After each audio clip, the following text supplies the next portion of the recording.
Let's see how we derive the Pythagorean theorem.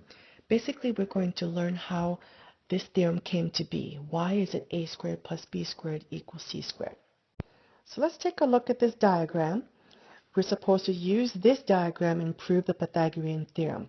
As you already know, there are three right triangles here, a large one, a medium one, and a small one. So what you want to do is put in lowercase letters a, b, and c. The hypotenuse has to be the lowercase c, and the other two, a and b, doesn't matter which one's which. I'll just make this one lowercase a, lowercase b. Now the hypotenuse is cut into two sections. The longer section, we're going to call it lowercase d, and the shorter section, we're going to call it lowercase e.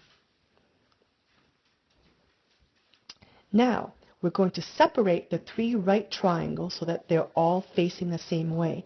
And the right triangles have 90-degree corners and a hypotenuse. I'm going to draw them all facing the same way, and they have a long side and a short side. So this is called the long side, short side, and that's the hypotenuse. So I'm going to draw a long side, short side, the hypotenuse, 90 degrees. Draw another triangle just like it, long side, short side, 90 degrees. See how they're getting smaller? That was the medium triangle. Long side, short side, 90 degrees. That's the smallest triangle. Now we put in the letters, the capital letters. If you look at the large triangle, the 90-degree corner has an A there. So I put an A in my 90-degree corner.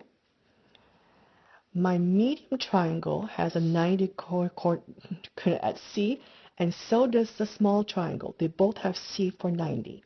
So put C here and C here. Now let's go fill in the rest for the large triangle.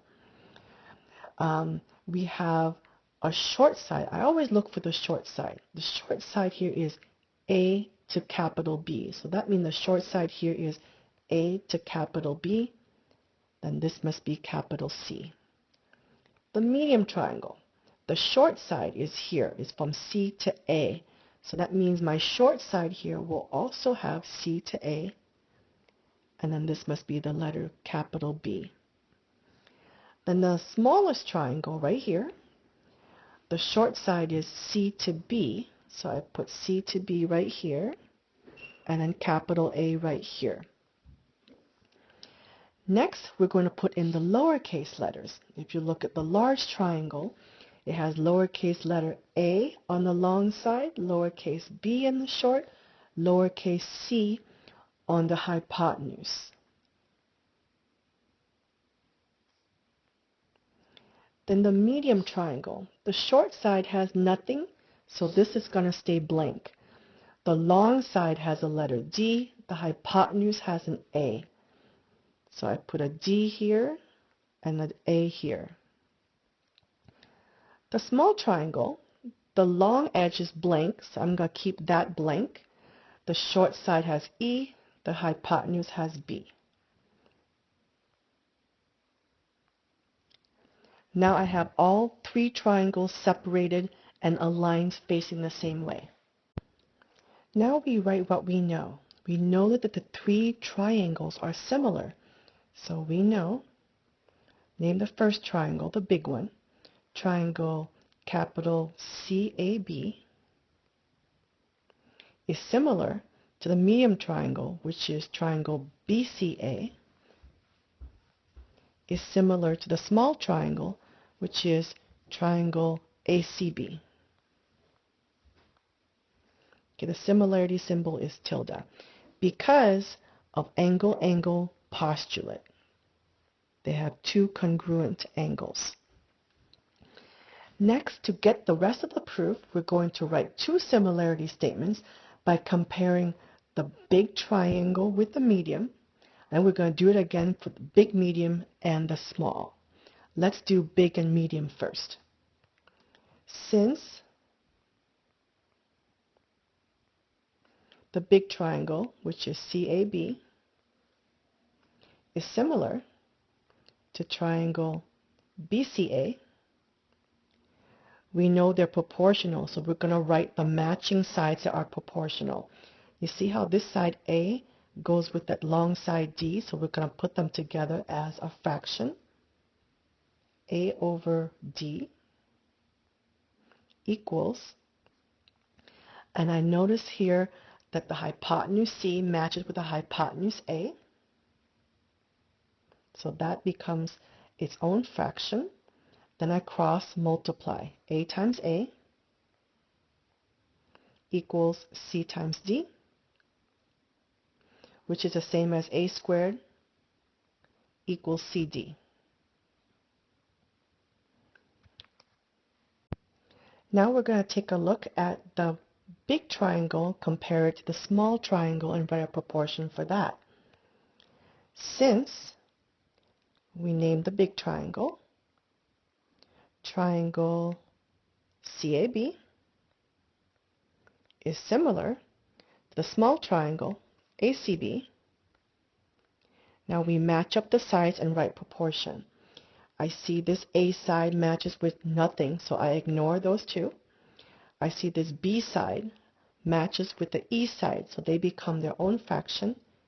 B over E equals, you notice how the hypotenuse here, C, matches with the hypotenuse B, so C over B become their own fraction, and you cross multiply. B times B equals E times C. This becomes B squared is equal to C times E, or E times C, same thing, CE. Okay, as you can see, we've got an A squared answer, we've got a B squared answer. We're going to add those two answers together next. So moving on from the previous step, I have two equations, an A squared equation, a B squared equation. I'm going to add them together.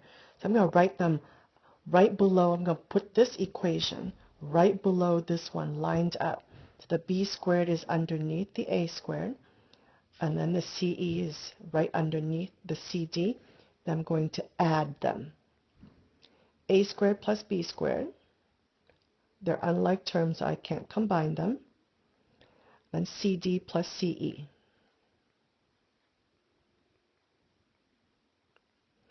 Now I notice that this term here has a letter C. This letter here also has a letter C. They have a C in common that I can divide out. When I do that, this cancels. All right. All I have left on this side is D plus E. I'll put that in parentheses. The C that I divided out in the denominator is still there. So as you can see, that if I distribute the C with the D plus E, I get the original, C times D is CD, C times E is CE. So this is just factored out, the C. Now, interesting enough, this D plus E in the original diagram, this D plus E here is the same length as the hypotenuse C. So I'm going to replace this D plus E with the lowercase c. Okay, and this A squared, B squared is still there. And C times C is C squared.